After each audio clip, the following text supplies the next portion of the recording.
Iban le lagu orang yang bang. Ha? Nah, kiban ka. Le lagu orang yang. Namo tercara. Daripada sekolah masjid. Oh, kalau manja melagu ada. Ha. Kira aku duduk kayak begini. Oh. Oh, ya. Kiban, Berarti- kita ni kiban dan ide punya jalan. Lagu. Oh dek. Popong. Alhamdulillah. Emang lebih baik kau. Ia penjara je. Oh baik. Nama tu. Tak ada rezeki tu.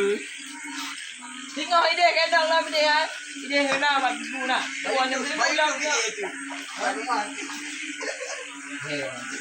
Tahu dia di meja dia. Kau jauh. Ya, iya. Dia. Yo, pandai ke buru nampak lang aku dek. Yang panen awak punya kaya lu bukit ni anak ada ni. Ha. Gawat. Jalan. Gawat dah kat kampung ini oh. Beda dengan kampung lu. Kampung lu rayuk dari lam ke buru. Naik hitam mana? Berat lam. Kadang bodoh pipis. Tapi hanai lang aku dek ke buru kampung lu. Lang buru ai.